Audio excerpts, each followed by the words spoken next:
I'm delighted to be joined by soon-to-be Olympian Danielle Hill. Danielle, how are things? How are you? Yeah, good. Back to training, so a little bit tired, but I'm also really excited of what I'm training for. So yeah, I'm good. Not long to go now. We're nearly there. I'm sure the excitement levels are well and truly there now, are they? Yeah, I think it still doesn't really feel real. Like I keep saying, it doesn't feel real, but I think whenever the whole team gets out there and we move into the camp, but then move into the village, I think everything will start to like really sink in that we're all Olympians and what we've achieved. But for now, it's still about 2 weeks of preparing for the games. So yeah, I'm excited, but I'm trying to keep a little bit calm. Mm-hmm. Would you like to talk me through your training schedule in the build up to the games? Yeah, so I haven't had the best preparation phase, but I'm back in the water now and back in the gym. So these next 2 weeks will just be about trying to fine tune little things that are going to make probably the biggest difference when I get out there. Obviously, I want to make a semi-final or go as far as possible. And in order to do that, my time needs to drop a little bit. So there's things definitely to be working on. But we're just sticking to our, normal schedule, and the camp in Hamamatsu is allowing me to do that. So it'll be good once we get out there. And how special is it going to be, Danielle, to be joined in Tokyo by great friends and fellow swimmers like Mona McSherry, Ellen Welsh? I'm sure it's going to be really great to share the moment with them. Yeah, I mean, it's amazing. Obviously Mona was first to qualify in April, and me and Ellen and all the girls went to Europeans together, and it was the first time that we'd had over 3 or 4 girls on a trip. And it was a really special occasion for us, and we were like, this is what we want to now be doing every competition. We want 12 girls there representing Ireland. And we were joking around with Mona and saying, oh, you're going to be the only girl, and we couldn't let her be the only girl going to Olympics. So whenever me and Ellen qualified, it was quite funny, obviously, because it's now going to be the 3 of us. But it's great for all of us because we'll need each other when we get there. Whether it's good or for bad, and we know that we have been on trips together before, so we know each other and we know what likes and dislikes. So it should be fun, and it's a nice experience to get it with your teammates. For sure. And the team was officially announced recently. There's Ireland's biggest ever team of 9 swimmers heading. Is it safe to say Irish swimming is in a really strong place at the moment? Yeah, definitely.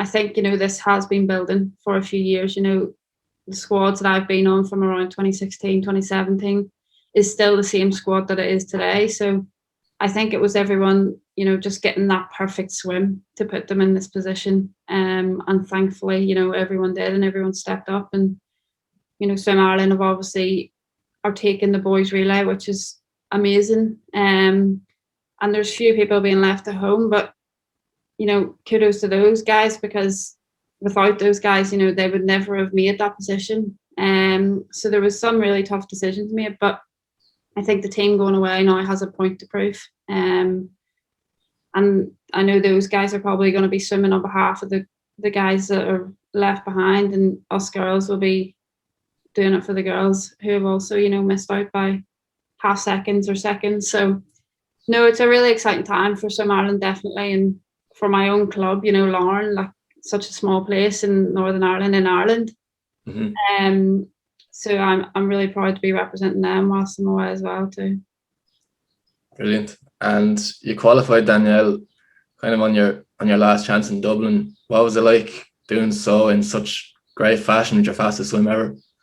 Yeah, well, I mean, anyone that knows me will know that I never do anything the easy way. So it was nerve-wracking, I have to be honest. I was nervous and I was scared because it was like an all or nothing moment. But I knew that I had done the hard work, and I knew that in April. But when you miss it by 0.09, I suppose there's nothing the more that I could have done back then. It was just about getting that perfect race, and thankfully there, everything just fell into place. And I think it showed whenever I was a little bit teary at the end. Like, it was just all the hard work, not just over the past year, but for my whole life, built to that moment. So it was quite special, and I can't wait to get out there and race fast again. Definitely.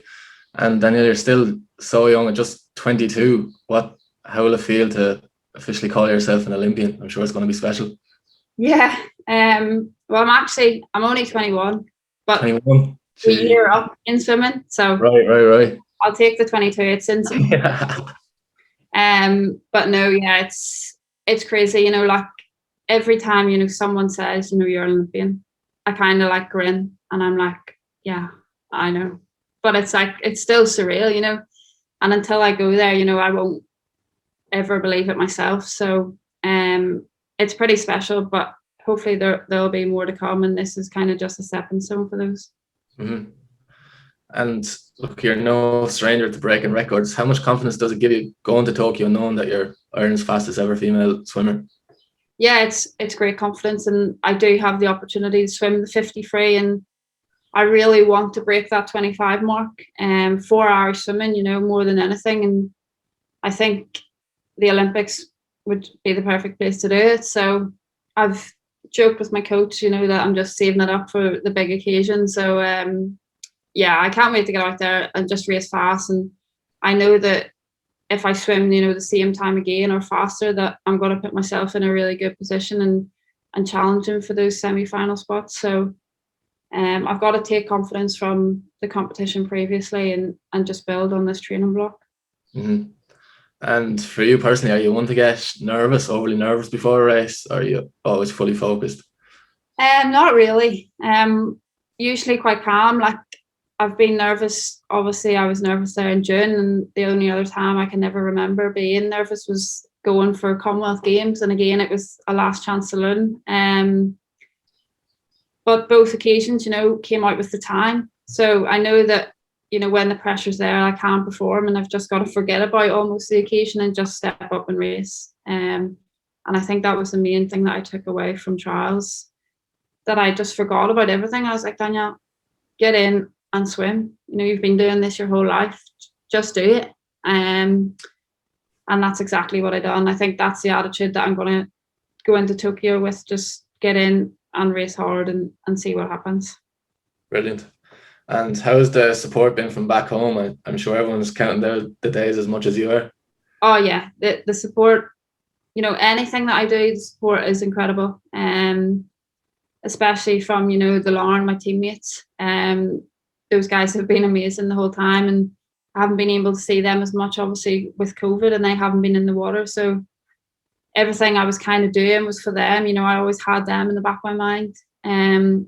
But again, family are everything to me, and I wouldn't even be close to this position if I didn't have them bringing me to the early mornings when I was 12, 13 and paying for everything, and the list literally could go on forever. So there's been a lot of support, and I've come through different foundations and trusts that have supported me as well, who are getting in touch and saying, it's great to see that we believed in you once upon a time, and now you're finally there. So it's a nice story to have, and the support back home has been incredible.